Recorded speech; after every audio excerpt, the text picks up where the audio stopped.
Hello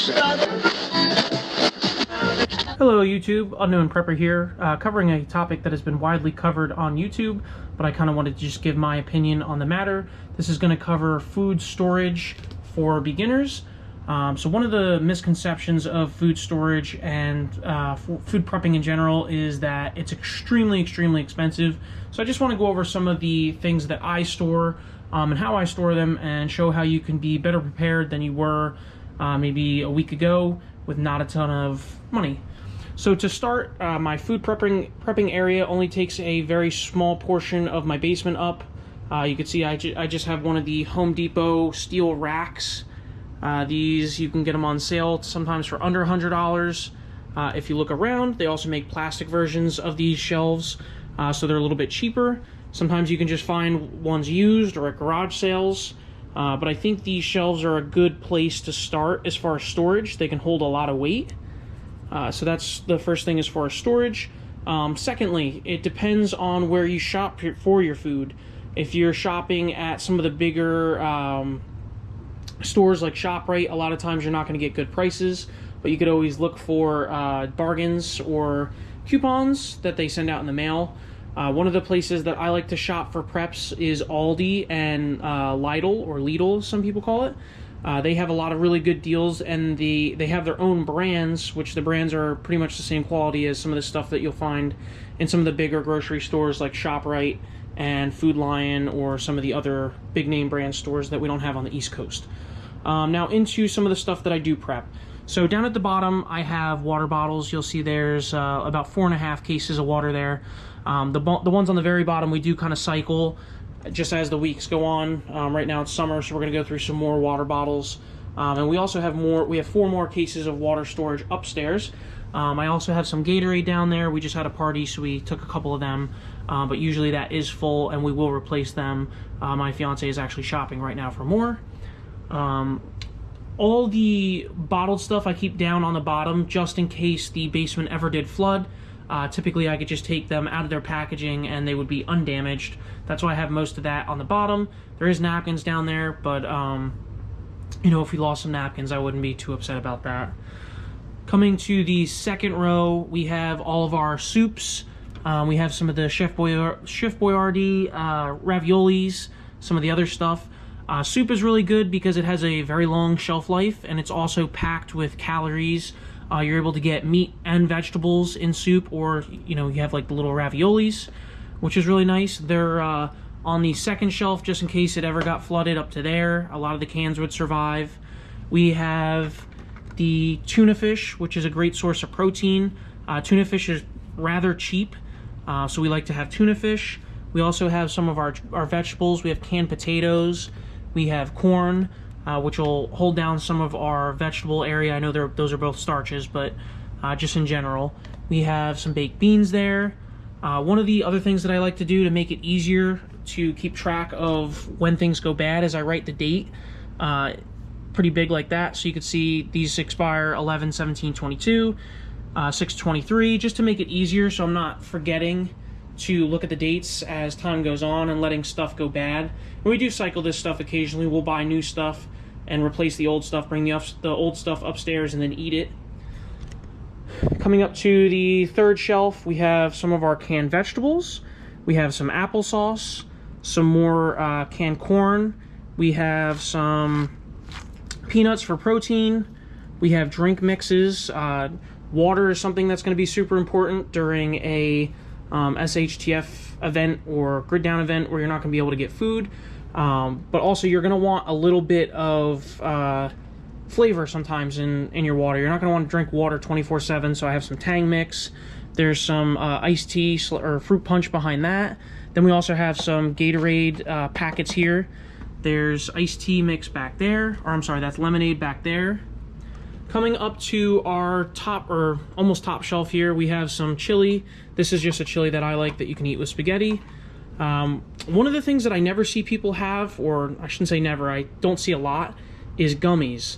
So these gummies are a really good way to supplement a lot of the things that you're not going to be able to get all the time, like vitamin C. So we have these large adult gummies. They're from Costco. You can get them for pretty cheap. So this one primarily is for vitamin C. And then I have another one is just like that's overall like health. So those are pretty good. We have Pedialyte, which will help with your electrolytes and being dehydrated. It's pretty good. You can kind of mix that in if you're a little bit low on water sometimes. I have Cup of Noodles, and yes, I know a lot of people are going to say these are very salty. It's going to require a lot of water, but in a pinch, these are super easy to prepare. You just pour water in them and you can heat them up, or if you just let them sit, you can eat them without heating them up. And that's another thing that I wanted to explain that I forgot to say earlier. All of this stuff is stuff that's very easy to prepare. You basically just have to heat it up with water. And that's why we have so much extra water. And I know a lot of people are going to say, you know, 4 or 5 cases of water is not enough for a super long time, which I do agree. We only have, in my opinion, enough food for maybe about a week and a half. But this is just kind of the start of what we're storing and what we're preparing. And we also have more food upstairs. This is just our backup food. We also have some sauce for our pasta down there. And again, pasta is real easy. You just need water and heat.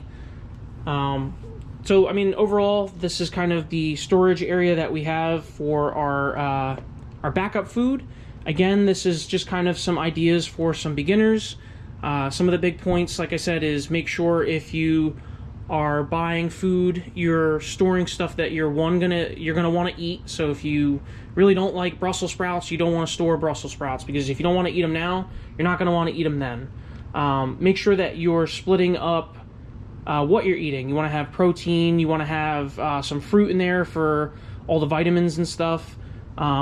We have honey down here, which is good for fighting colds and for if your throat hurts and stuff, and it's good for your immune system. On top of that, we also have paper towels and stuff to help clean up some of our silverware and stuff. One of the things that's easy to happen during an SHTF event is to get sick. So we want to make sure that we're cleaning everything well. I know this isn't food, but we have extra toilet paper here as well. One of the things that's paper towels, toilet paper's right there. But one of the things that happened during the pandemic was you couldn't get toilet paper, so we have extra toilet paper.